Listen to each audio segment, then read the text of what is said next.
सुप्रभात बच्चों। आज हम आपके हिंदी पाठ्य पुस्तक में जो 10वां लेसन है उसका अध्ययन करेंगे, जिसका नाम है परीक्षा, जो कि प्रसिद्ध उपन्यासकार प्रेमचंद्र जी ने लिखा है। परीक्षा का अर्थ है इम्तिहान यानी एग्ज़ाम। तो बच्चों, जब भी हमारी परीक्षा आती है तो हम अच्छे अंक प्राप्त करने के लिए बहुत पढ़ाई मेहनत करते हैं, और अच्छी पढ़ाई करते हैं तो उसका परिणाम यानी रिज़ल्ट भी अच्छा ही होता है। अगर हम केवल दिखावे के लिए पढ़ाई करेंगे तो उसका कोई फ़ायदा नहीं होता। तो इस कहानी में भी दीवान पद के लिए कुछ ऐसे उम्मीदवार थे जो अच्छे बनने का प्रयास कर रहे थे, कोशिश कर रहे थे, पर उन्हें परखने के लिए एक ज़हूरी यानी जो अच्छे गुण वालों को देखता है, तो वह ज़हूरी उनकी परीक्षा ले रहा था। तो कौन है वह ज़हूरी और कौन दीवान पद के लिए यहाँ पर उपयुक्त होता है, हम इस पाठ में देखेंगे। तो सबसे पहले इस पाठ के लेखक का थोड़ा सा परिचय देखेंगे। तो इस पाठ के लेखक का नाम है मुंशी प्रेमचंद्र जी। तो इनका जन्म 31 जुलाई 1880 में लम्ही नामक गांव में हुआ था। तो इन्होंने ऐसी बहुत सारी कहानियाँ लिखी है और उपन्यास भी लिखे हैं। इनमें से इनका प्रसिद्ध उपन्यास है जिसका नाम है गोदान, और इनकी मृत्यु 8 अक्टूबर 1936 में हुई है। तो यहाँ पर मैं इस पाठ को आपको कहानी के रूप में बताती हूँ। तो सरदार सुजान सिंह रियासत देवगढ़ के दीवान थे। यहाँ पर दीवान यानी जो राज्य के मंत्री यानी फाइनेंस मिनिस्टर रहते हैं, उन्हें क्या कहते हैं? दीवान। यहाँ पर एक देवगढ़ रियासत के जो दीवान थे उनका नाम क्या था? सरदार सुजान सिंह था। रियासत यानी प्रॉपर्टी। देवगढ़ रियासत का जो भी प्रॉपर्टी का स्टेट का काम था वह सरदार सुजान सिंह संभालते थे।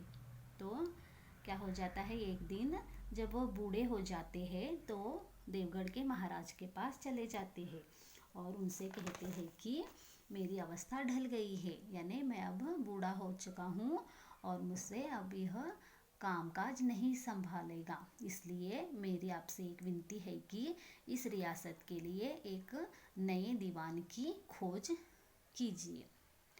तो राजा दीवान क्या थे? राजा थे। दीवान जी की बहुत इज्जत यानी सम्मान, रिस्पेक्ट करते थे। तो वह उनकी प्रार्थना मंजूर करते हैं और उन्हें दीवान पद से निवृत्त करने का फैसला करते हैं।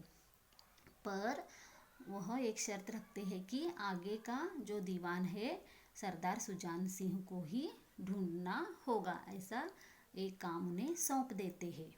तो यहाँ पर सरदार सुजान सिंह ये है और यह महाराज है। तो क्या हो जाता है, महाराज के आदेश के अनुसार देश के सभी अखबारों में विज्ञापन यानी एडवर्टाइजमेंट छप जाता है कि देवगढ़ के लिए एक सुयोग्य यानी अच्छा और लायक दीवान की ज़रूरत है। और उस अखबार में दीवान पद के लिए कुछ शर्तें भी रखते हैं कि जो भी दीवान हो ज़रूरी नहीं है कि वह ग्रेजुएट हो, मगर उम्मीदवार यानी कैंडिडेट, यानी जो नौकरी के लिए अप्लाई करते हैं उन्हें क्या कहते हैं? कैंडिडेट। तो यहाँ पर जो भी उम्मीदवार हो वह क्या होना चाहिए? स्वस्थ और हेल्दी होना चाहिए। और जो भी उम्मीदवार आएंगे तो यहाँ पर उन्हें पूरे 1 महीने तक रहना पड़ेगा। तो उन पूरे महीनों का जो भी रहने का, खाने पीने का इंतज़ाम किया जाएगा वह देवगढ़ खुद करेंगे, ऐसे उस विज्ञापन में लिखा रहता है। और ज़्यादा पढ़ा लिखा न हो तो भी चलेगा, पर अपना जो काम कर्तव्य है उसे पूरी तरह से निभाना चाहिए। तो इस तरह से पूरे देश में एडवर्टाइजमेंट छप जाती है। तो इस एडवर्टाइजमेंट को देखकर पूरे मुल्क यानी देश में तहलका यानी हलचल मच जाती है। हजारों आदमी देश के हर एक प्रांत से अपना भाग्य यानी अपना जो लक है वह आजमाने के लिए देवगढ़ की तरफ बढ़ते हैं। यहाँ पर देश के हर एक भाग से, कोई पंजाब, कोई महाराष्ट्र, कोई केरला, तमिलनाडु, मद्रास, ऐसे हर एक भाग से उम्मीदवार क्या आ जाते हैं देवगढ़ के लिए, देवगढ़ के दीवान बनने के लिए आ जाते हैं। और उनमें से कोई उम्मीदवार क्या थे, बूढ़े थे, कोई अच्छे युवक थे, और कोई अच्छा पढ़ा लिखा था, कोई पंडित था। तो इस तरह से हर एक उम्र के, हर एक पढ़े लिखे फैशन वाले यहाँ पर अपना भाग्य परखने के लिए देवगढ़ आ जाते हैं। तो सरदार सुजान सिंह जो भी उम्मीदवार यहाँ पर महानगर ने उम्मीदवार जो भी उम्मीदवार आए थे, उनके रहने खाने का, पीने का उन्होंने बहुत अच्छा प्रबंध कर रखा था। और जो भी उम्मीदवार अपने आप को यहाँ पर आए थे वो अच्छा दिखाने का, यानी अपने आप को बेस्ट दिखाने का वो प्रयत्न कर रहे थे। जो उम्मीदवार अपने घर में 9 बजे तक सोया करते थे, तो यहाँ पर आकर वो क्या करते हैं, सुबह सुबह उठकर मॉर्निंग वॉक पर चलने की कोशिश करते हैं। और जो लोग अपना काम खुद नहीं करते थे, नौकरों द्वारा करते थे, वह यहाँ आकर अपना काम खुद करने लगते हैं और नौकरों से अच्छी तरह से रिस्पेक्ट से बातें करते हैं, यानी उन्हें जनाब यानी सर ऐसे कहकर उन्हें रिस्पेक्ट से बातें करते थे।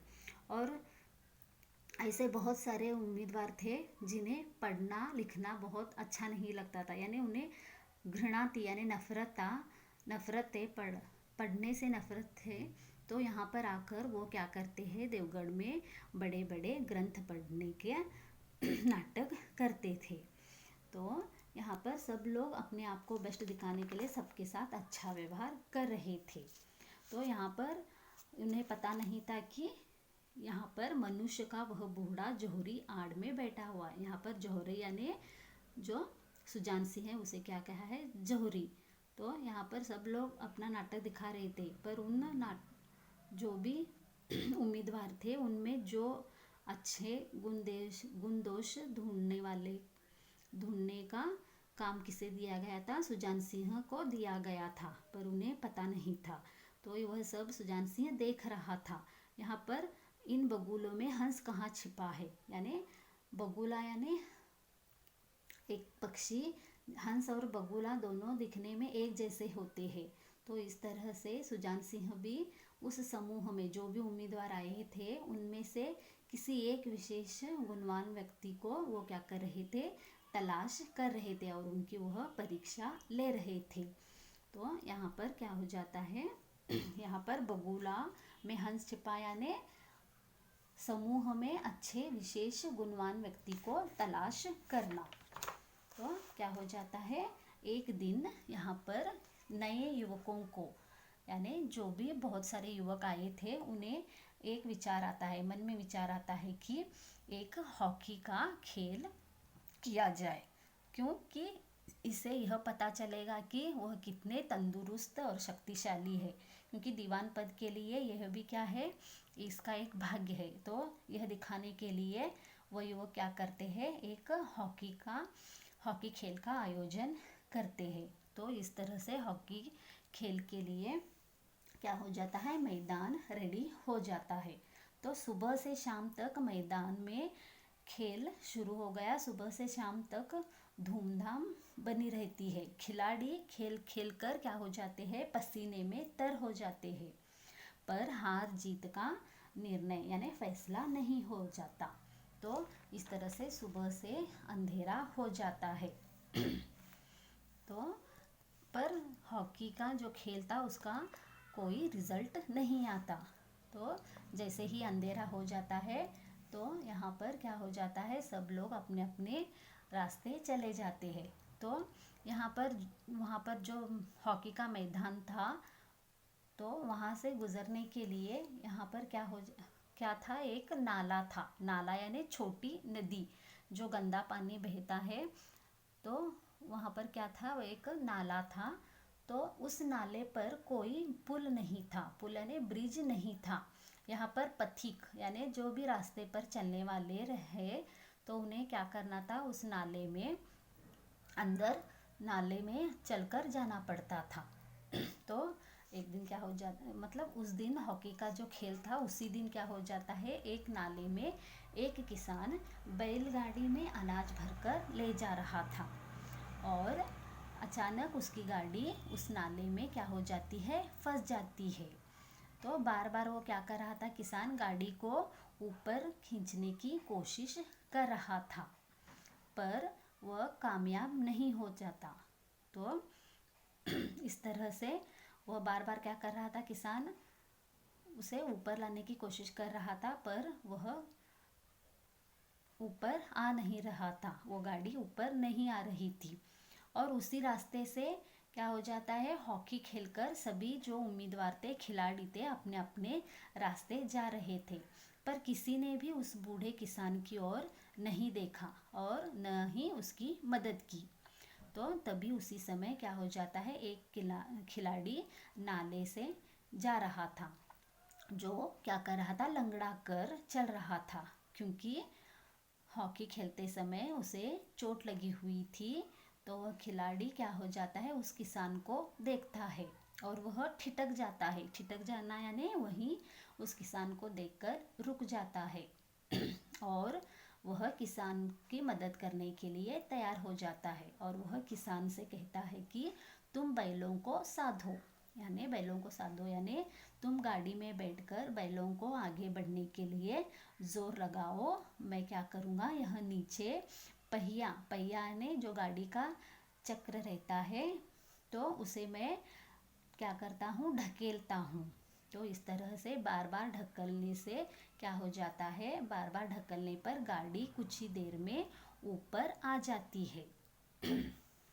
तो किसान की गाड़ी जब पूरी तरह से ऊपर आ जाती है तो किसान हाथ जोड़कर उस युवक से कहता है, महाराज आपने मुझे उबार लिया, यानी उबारना यानी मुझे बचा लिया, वरना मुझे सारी रात यहीं बैठना पड़ता था।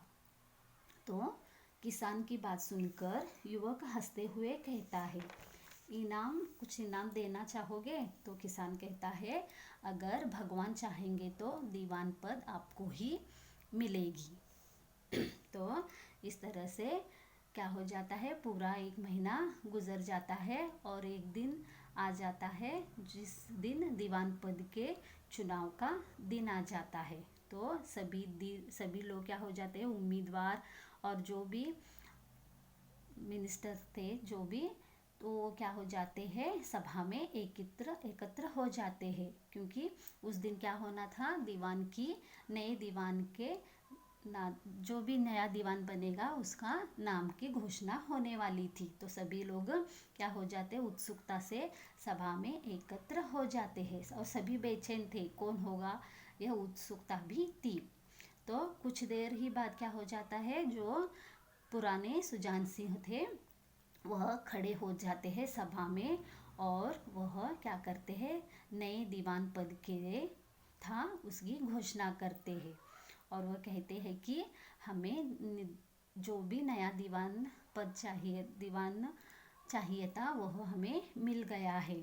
हमें क्या चाहिए था, दीवान स्वस्थ होना चाहिए था और उसके साथ ही साथ उसके मन में, हृदय में क्या होना चाहिए था, दया का भाव यानी सिंपैथी होनी चाहिए थी और आत्मबल यानी कोई भी मुश्किल काम करने के लिए हिम्मत चाहिए थी। तो वैसे उम्मीदवार हमें मिल गया है और उसका नाम क्या है, पंडित जानकीनाथ। ऐसे नए दीवान के नाम घोषणा की जाती है।